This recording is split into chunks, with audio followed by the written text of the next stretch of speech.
Sa'a kanatti Jawaari bayuu deemaa jira.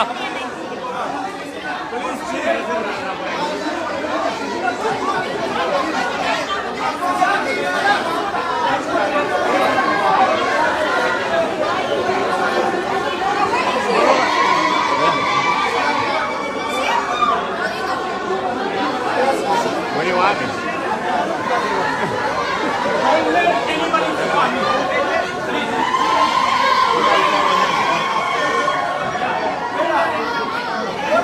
Din!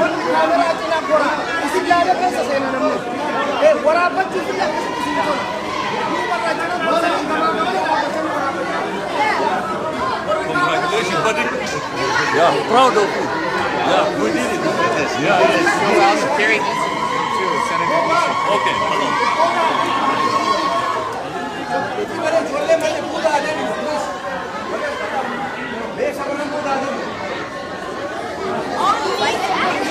She's wondering who you are.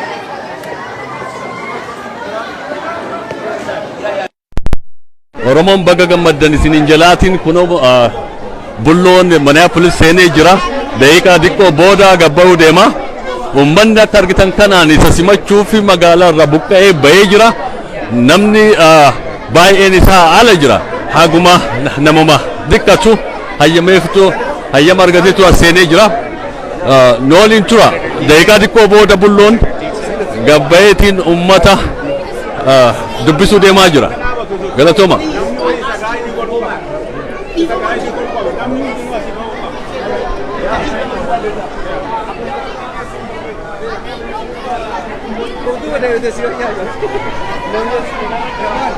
Yeah, no. Want us moving back.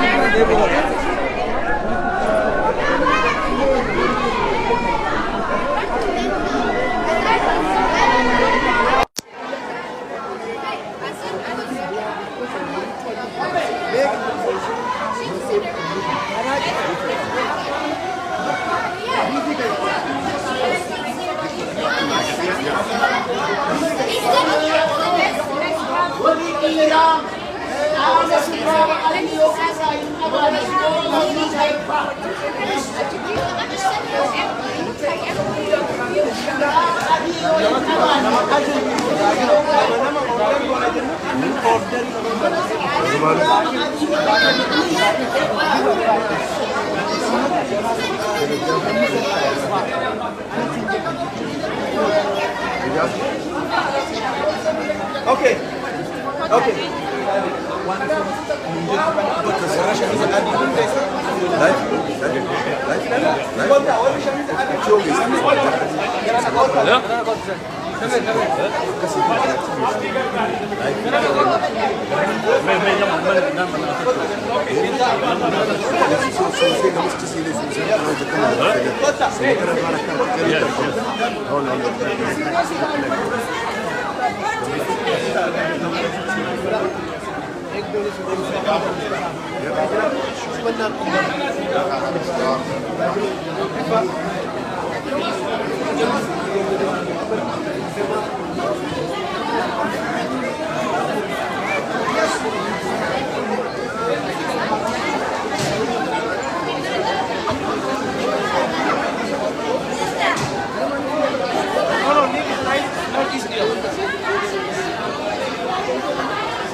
Agarra.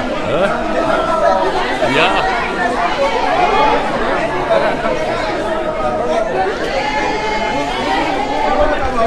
Şey Nasir, mekut cagaran baya. Okay. harkana rahudi wale dura Akan baya me chicken yara daga inni mo latan mitile likki jira lan.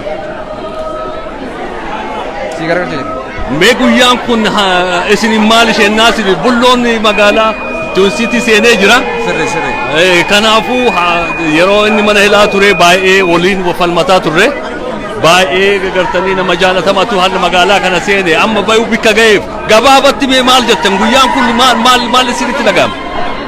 guyyaan kuni guyyaa guddaa alhamdulillah gammachuu guddaa akkaan tisiisuuf illee hin qabu gammachuun keenya osoo walqixa wal faana nuti natti tola ammallee harka dhibbarra harki 90 hidhaa jira harki bahee parsantii 2 qofa osoo silaa walii gala nu bahanii kanaaf nu gammachiisa garuu gaa xiqqoo harkatanii itti gammadanii guddoodhaaf illee abdatanii kanaafuu gammachuu guddaadha keessattuu Minisootaan gahee guddaa qabdi waan guddaa gootee qabbanaa fi owwaa fi manguddoo osoo hin jenne xiqqaa osoo hin jenne kun egaa laffaatii rabbi rahmata rabbii gaditti laffaatii keessattuu miidiyaan gaheen isin taphachaa turtan waan guddaadha haa ta'u rabbiidhaatu baase galanni rabbii guddaati ammallee immoo hidhamtoonni keenya hundinuu wal faana nu bahuun daran itti gammanne inshallah galatooma ishee Naasir amma inni bahuu deemaa jira jarjaraan hayyee ka daawwattoota keenyaa waliin tura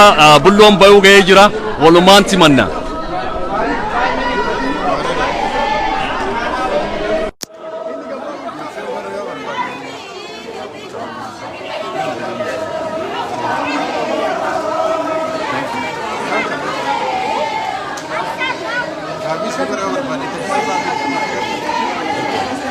Bayu gaya jalan ni gaya jalan sawah.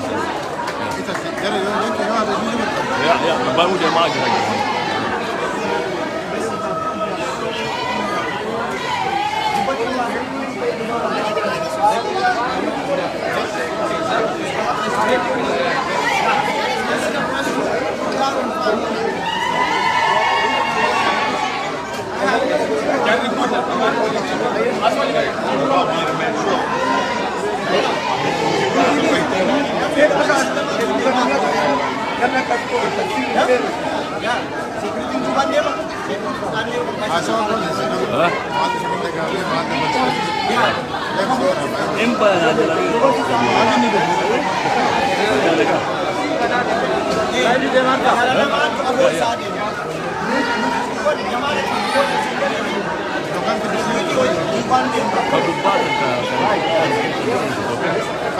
Ya.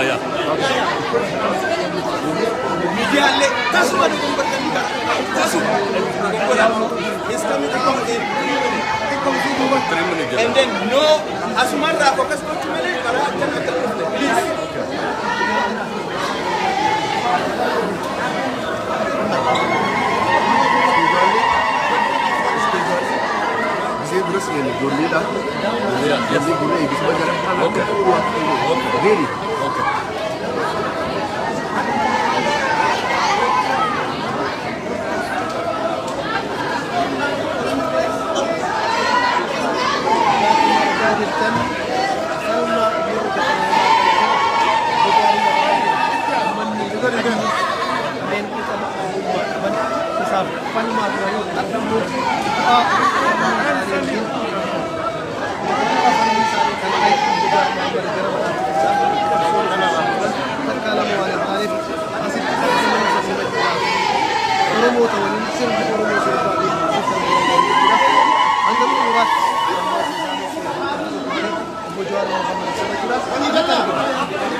Bulloon amma limoo seenee jira.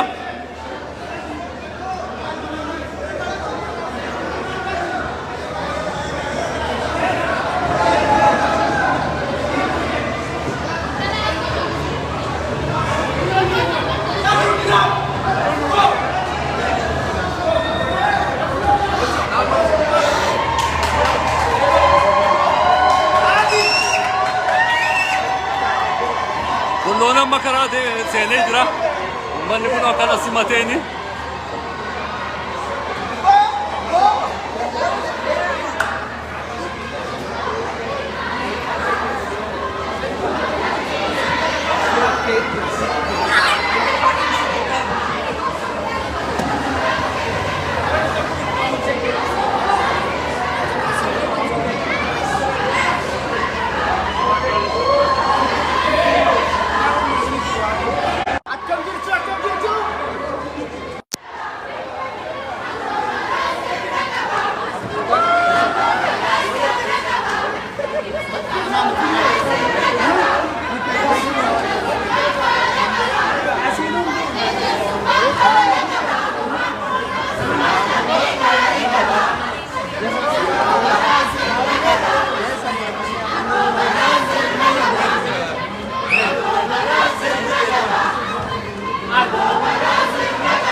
Thank you. From back home, they are watching you. Look over here. Send message for the Oromo people back home. This is so, Senator Dietzig. Okay, would you mind to come here, please? This is a joyful moment because Jawar is home. This is something we've been waiting for a long time. And you know what it still comes down to?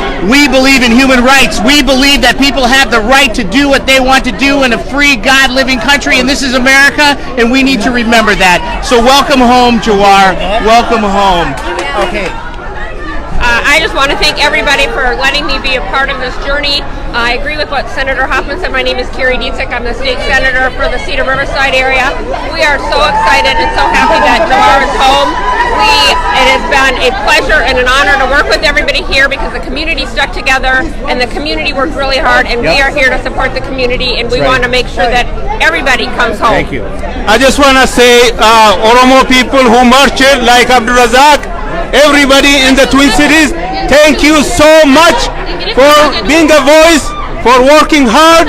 Today we thank senators, elected officials, governor, state of Minnesota. We say thank you, and I just want to pass to Bashanantu to say a few words. I just want to say thank you so much for standing with us at the lowest of Oromo people. We have been struggling for years. We have been crying. Hajalu passed away. We thought they're going to kill Jawar Mohammed too, but they did not. Thank God he's home. Thank you for supporting us, for standing with us, for always being the Oromo. You know, you like being Oromo is like so many things. There's so many emotions going right now. Hajalu Hundeisa has passed away. Even though he passed away, Oromia will be free. We should fight together. You guys should, you know, he has been supporting us for years. You should support us as well, which you are. You are here. We thank you so much. We thank you so much. We have so much respect. Thank you. Thank you. Thank you. Thank you. Thank you, thank you, thank you, thank you, thank you. Dhugaa dubbachuuf waa hedduun dubbannu sa'aa dheeraa asittiin fudhannu guyyaan boruu guyyaa guddatu nu eeggata hundaa ol Oromiyaan xiqqoon Minesootaan baga gammaddan baga gammannee guyyaan kun rabbii olaani ka hunda caalu ka waa hunda uumu ka lubbuu guyyaa 40 nyaata tokkoon malee dabarsitee Hawan Oromo Minnesota, Ero Oromo Minnesota, Dagabo Oromo Minnesota, Arre Oromo Minnesota, Ero Oromo Minnesota. Oh yeah, Jirtu. Kanap ulfaadha baga jiraatanii galanni keessan bilisummaa Oromiyaatiin isiniif gala malee jechaan baasuu hin dandeenyu. Guyyaa boruu walitti deebina. Qophiin barbaade boruu guyyaa boruu Guyyaa kana gartee atiin nu gahe ha guyyaa kana rabbiin nu garsiis ilma keenya ilma Oromoodha ha onnee Oromoo hunda keessa jiru ija Oromoodha ha gartee biibbiin gartee ija nu bassuu haate rabbiin nu baasee guyyaa nu garsiise rabbiin galatni isaa haa gayu galanni rabbii haa gayu galanni rabbii haa gayu ummata keenya ummata Oromoodha ummanni duniyaa tanarra jirtan marti haala jirtan ka keessa jirtan marti gammada guyyaa kun guyyaa gammachuuti ilma keenya ka gartee guyyaa 40 nyaata dhabe amata lama hidhame galanni isaa gabra gartee duuba gartee kophee ummataa daragu warra gartee warra kombortaa ummataa baatee deemu bilisa baaset nurraa hidhanii ha isaan ejjeesumaaf deemanii qaroo tokko gartee qaroo ummataa caaluu dhabnee jooharillee ni dhabna ka jenne rabbiin kiyya arra rabbii sanuu baasee isaa asitti nuu fide baga gammaddaniin isiniin jaa baga gammannee umriinaa dheeradhaa riskii balladhaa warri waan kana qopheessitan martinu warri gartee amata lama guutuu asirraa iyyaa baatan galatoomaa galanni keessan bilisummaa haa ta'uun isiniin jaa OMS akkasuma gartee 11s gartee warri gaazixoon hundinuu galatoomaa ulfaadhaa jiraadhaan isiniin jaa salaamu alaikum warahmatullahi wabarakatuh. Amin. Thank you. Daawwattoota keenya baga waliin gammanne isinin jalaatiini guyyaa boruu akka Minnesotaatitti sa'a 2 booda wal arguu deemna. Halkan gaarii isin haa ta'u nama Ameerikaatiif.